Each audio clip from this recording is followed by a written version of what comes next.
Beləliklə dostlar, hamınızı salamlayıram. Vlad Makseyev Aladidənin Royal Hook reklam və qazanc xidməti. Gəlin, bizdə o dənizli olan reklam nəticələrinə baxaq. Bizdə mayın 25-də tapşırıqlar isə düşəcək, hansı ki icraçılar onları yerinə yetirib pul qazana biləcəklər. Bundan əvvəl isə bizdə reklam məhz video formatında işləyirdi. İnsanlar videolara baxa, kanallara abunə ola, ya da hansısa chatlara qoşula və s. Və bunun üçün artıq bu halda mən öz kanalımızın 600 baxış sifariş etmişdim. Bütün bunlara görə 12 dollar ödəmişəm. Məndə cəmi 10 saniyə davam edən qısa bir video var idi. Müvafiq olaraq, məndə hərdasa 1200 baxış olmalı idi.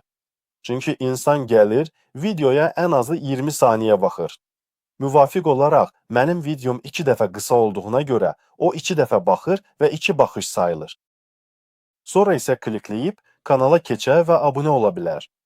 Bu halda nə bas verdi, hansısa bir sehir oldu bilmirəm, amma nədənsə məndə 1200 baxış yox, dəqiq desək 3800 baxış oldu.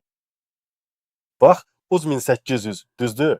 Əgər biz əhatəyə klikləsək, görəcəyik ki, amma məndə baxışların əksəriyyəti məhz Royal Hook-dan gəlir.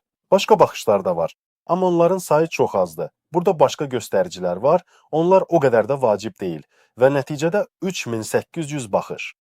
Bilmirəm, bu necə bas verdi? Halbuki daha az olmalıydı, uc dəfə az olmalıydı. Amma neysə belə alındı və nəticədə, gəlin baxaq, kanalıma nə qədər insan gəlib? Hazırda məndə 216 nəfər var, amma mən reklamı başladanda və reklam işləyəndə təxminən 248 idi.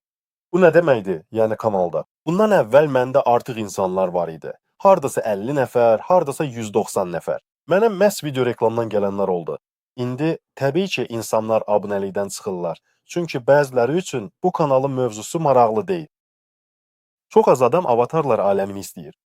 Ya bu mövzu ilə məşğul olmaq istəmirlər, ya da hələ maraqlanmayıblar, ona görə də abunəlikdən çıxırlar. Bu basadı sulandı, bu normaldır. Və nəticədə vəziyyət necədir? Əgər fərz etsək, əslində fərz etməyə ehtiyac yoxdur. Belədir ki, bizdə 12 dollar nəticədə 190 abunəci gətirib, deməli, hər abunəci mənə təxminən 6 sentə basa gəlir. Yəni, nə 1 dollara, nə 60 sentə, məhz 6 sentə. Bu isə əslində pis nəticə deyil və biz bu halda bunu görürük. İndi qoturub saysam belə kiçik bir qiymət olacaq. 216. Təxminən 50 nəfər. Məndə bu əvvəllər də olub. Tutaq ki, hətta 166 gəlsə belə, elə deyilmi? Əslində daha çoxu gəldi. 12-ni 166-ya bölə bilərik və mahiyyət etibarilə 7 sent əldə edə bilərik. 7 sent bu prinsipcə o qədər də pis deyil. Yaxşı, gəlin daha böyük məbləğə əsaslanaq, düzdür? Yəni, məhz abunəcilər baxımından. Ona görə də nəticələr belədir, əziz dostlar.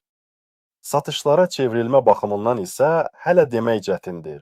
Çünki mən xüsusilə kommersiya təklifləri bura göndərməmişəm. Bir təklif var, amma ora baxmamışam, hələ baxmamışam. Bəlkə satış var, bəlkə də yoxdur. Bunun üzərində əlbəttə istəmək lazımdır. Və 25 mayı gözləyirik, o zaman tapşırığımız isə düşəcək. Yəqin ki, orada artıq daha ciddi nəticələr olacaq. İcracılar üçün ora daxil olmaq, tapşırığı yerinə yetirmək və qazanc əldə etmək üçün müəyyən səbəblər olacaq. Reklam vermək istəyən insanlar üçün isə daha çox motivasiya olacaq ki, məhz kreativ yanaşmalar yaratsınlar.